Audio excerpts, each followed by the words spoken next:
paglalakbay ng inyong diwa. Pagsaksi sa mga pangyayaring hindi mo sukat akalain.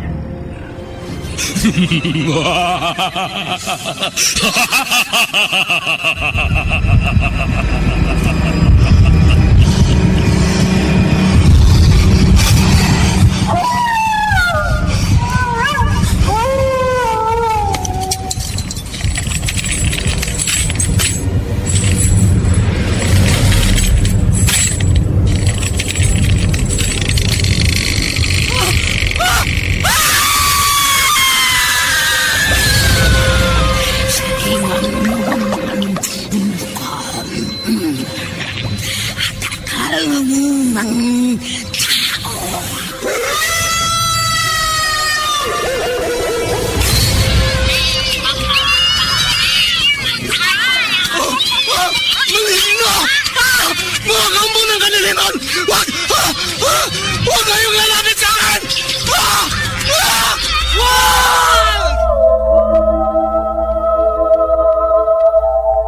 Mga kababalaghang hindi kayang tanggapin ng inyong isipan. Nagaganap tuwing sasapit ang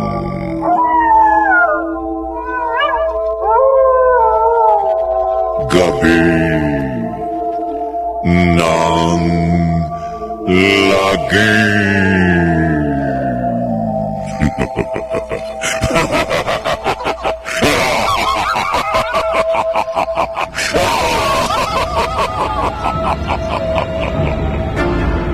Pinagsamang produksyon ng DZRH at Star City.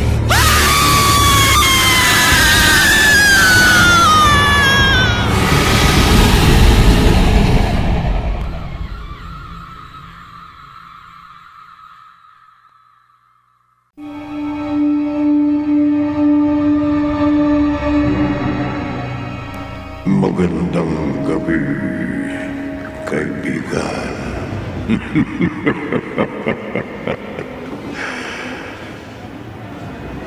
Kanino ka ba nagpapagamot kapag ikaw ay may sakit? Naniniwala ka bang kaya kang mapagaling ng isang albularyo o faith healer? Naniniwala ka man o hindi, inaanyayahan kitang pakinggan ang ating tampok na kwento sa linggong ito, pinamagatang ang manggagamot sa isa na namang gabi ng lagi.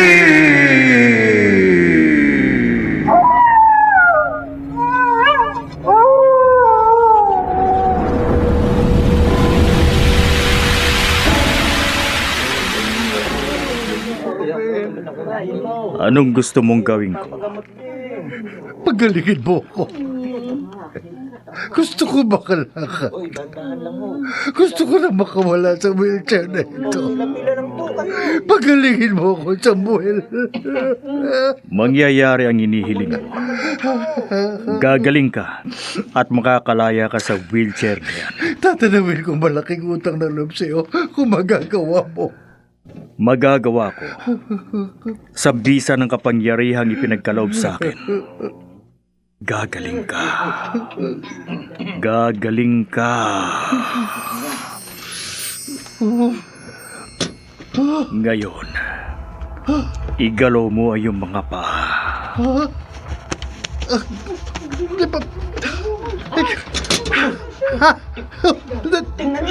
Nagagalaw ko na ang aking mga paa. Tumayo ka. Oo. Sige, Tayo! Himala! Nakakatayo na siya! Ganyan nga. Nakatayo ako! Nakatayo ako! Nagawa mo yan dahil sa iyong pananalig. Ngayon naman, ihakbang mo ang iyong mga paa. Inuutusan kita. Gawin mo, lalaki. Sige, humakbang ka at lumakad.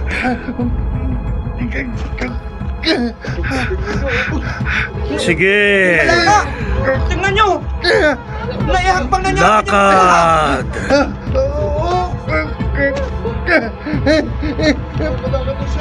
Uy! No! Nakalakad nga siya! Nakakalakad na ako! Nakakalakad na ako! Salamat! Salamat, Samuel! Isa kang alagad ng kabutihan! Talagang napagaling Isa kang tunay na alagad ng Diyos! Nakalakad na!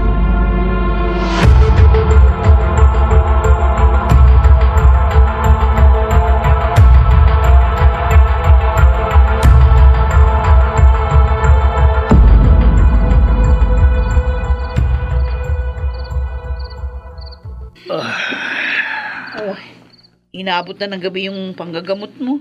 Kaya pagod na pagod ka. Hindi bale. Sulit naman. Dahil marami tayong natulungan ng mga taong may sakit. Eh kaya lang, inaabuso mo naman yung katawan mo. At inaabuso ko na rin nila. Ginagamot mo na nga sila ng libre. Ano yon? Sinabi ko naman sa iyo, hindi ba? Ginagawa ko ito para makatulong at hindi para magkapera. Samuel, may pangangailangan din tayo. Oo, nagbibigay nga sila sa atin. Eh kaya lang, puro na lang manok, kamote, at kung ano-ano pa, ay nakakasawa na. Aba eh, kailangan din naman natin ng pera, ha? Hayaan mo na. Ang importante, hindi tayo nagugutom. Ay, nako! Ewan ko sa'yo. Bahala ka nga sa buhay mo.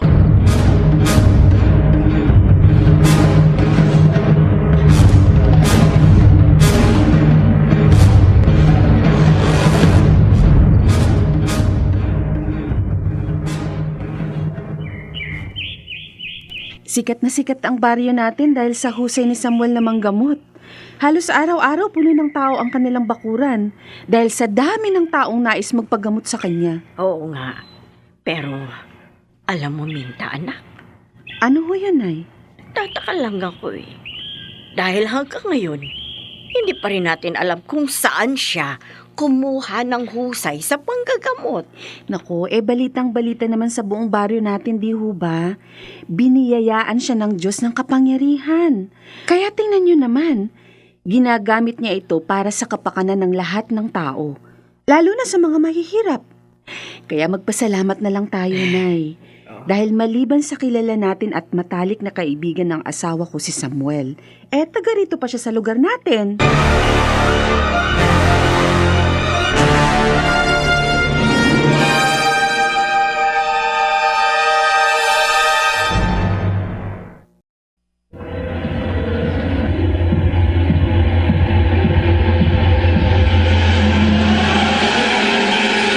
Balikan natin ang kasaysayang tampok sa linggong ito sa isa na namang Gabi ng Lagim.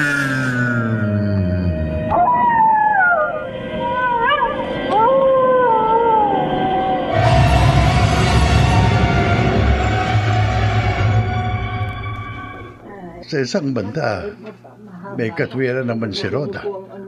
Maghapon kang nanggagamot. Baka nga kung mapano ka na dyan. Wala ka na halos pahinga. Masaya ako sa ginagawa ko, Itay. Saka hindi ko naman pwedeng pabayaan ang mga taong yan. Kawawa naman sila. Pero anak, Gagamutin ko silang lahat, Itay. At wala akong pipiliin sa kanila. Mahirap man sila o mayaman. May dumating pa. Oh, mukhang mayaman. Magandang hapon. Ay, yan. Magandang hapon naman ho. Mrs., hindi pa siya pwedeng kausapin dahil... Ako nang bahala sa kanya, Itay. Ha? Pakitawag na ng susunod. Sige, ikaw ang bahala. Ikaw pala si Samuel, ang sikat na manggagamot sa baryong ito. Ako nga ho. Mabuti. Malayo ang pinanggalingan ko at mahalaga ang sadya ko sa iyo. Ano hong may tutulong ko sa inyo? May kanser ang asawa ko at may taning na ang kanyang buhay. Handa ako magbayad ng malaking halaga kung mapapagaling mo siya. Ha? Kaya mo ba, Samuel?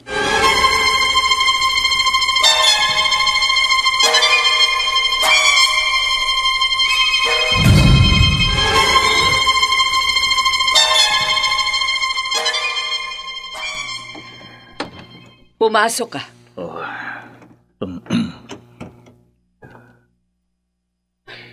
Ayan. Ayan ang asawa ko. Nakahiga sa kanyang kama. Ganyan na siya buhat nang lumala ang kanyang sakit. Hindi na siya halos nakakabangon. Awang-awa na ako sa kanyang kalagayan. Lahat ng paraan, ginawa na namin para maipagamot siya. Pero wala. Lalo lang lumala ang kanyang karamdaman. Kaya, nakikiusap ako sa iyo, Samuel. Pagalingin mo ang asawa ko. Huwag ho kayong mag-alala. Gagawin ko makakaya ko para mapagaling siya. Nagtitiwala ako sa iyo. At hayaan mo, sasamahan ko ng taimtim na pagdarasal ang gagawin mong panggagamot sa aking asawa.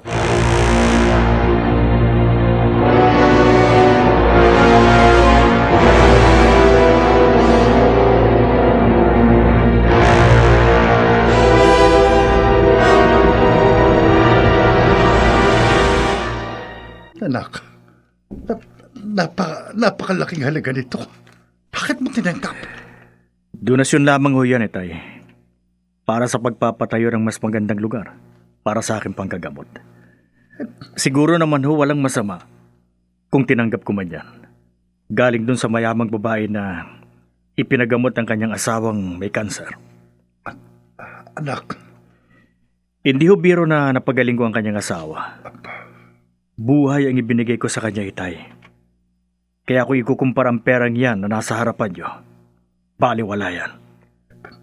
pero Samuel, Wala naman hong pagkakaiba yan sa mga manok, gulay, prutas at konting barya na ibinibigay ng mga may hirap na tao na nagpapagamot sa akin. Pareho lamang ho yun. Ibinigay nila yun sa akin bilang donasyon.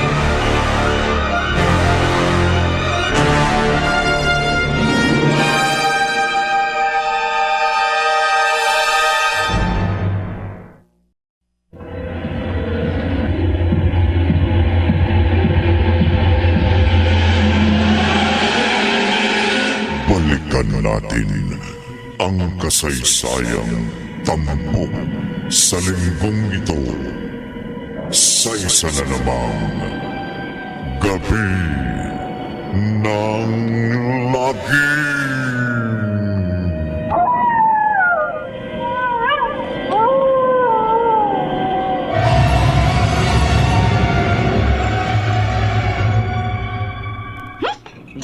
Makainis na talaga, oo. Nay! Nakaluto na po ba kayo? Nagugutom na raw po kasi si Tay. Eh, maghintay siya. Marami akong ginagawa. Galit po ba kayo? Eh, sino ba naman hindi magagalit? Tingnan mo nga, oh. Ang dami-daming donasyong pagkain. Eh, saan ko pa ilalagay yung mga ito, oh? Halos yung iba sira na't nabubulok na.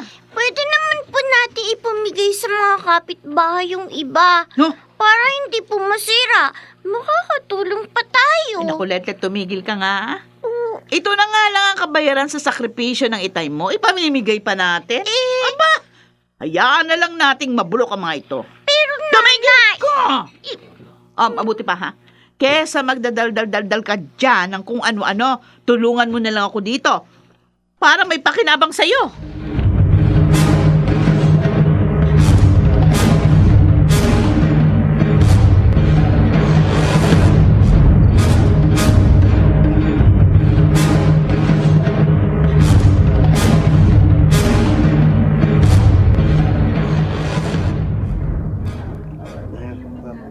Mas dumami mga taong nagpapagamot ngayon kay Samuel.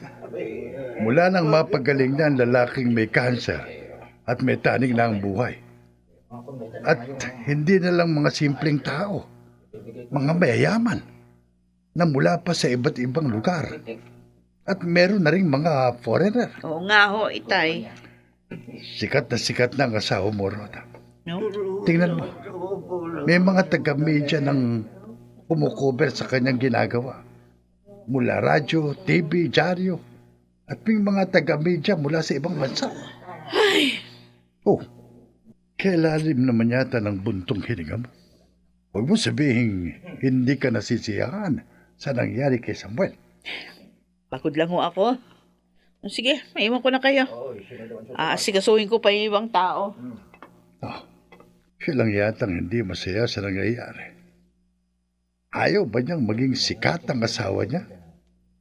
At nakikilala sa pagtulong? At siyang pinag-uusapan ng lahat ng tao.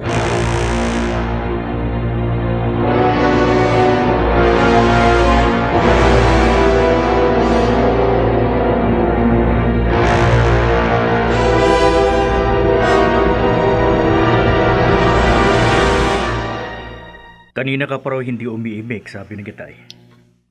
Bakit? Wala. Tulog na tayo. Hindi. Mag-usap na muna tayo.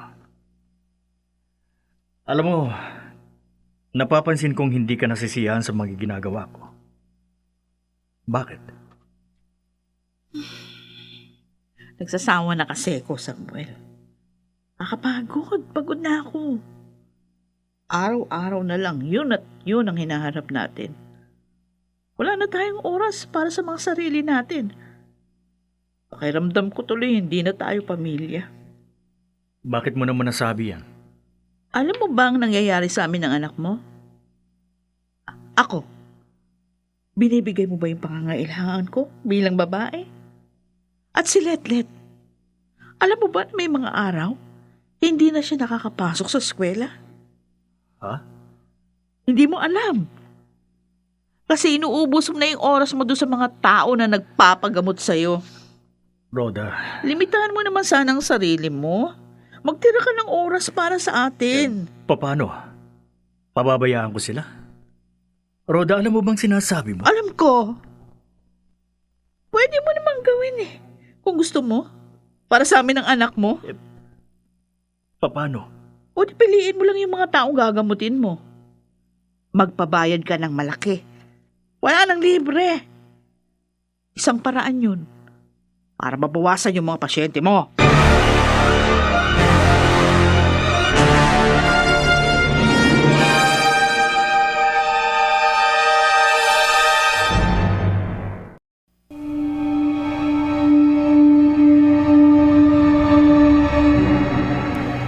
Makinig kaya si Samuel sa sulsol ng asawa. Saan nga kaya nagmula ang kanyang kapangyarihan sa panggagamot? Pakinggan bukas ng gabi ang ikalawang bahagi ng ating tampok na kwento sa linggong ito. Pinamagatang ang manggagamot sa isa na namang gabi ng lagi.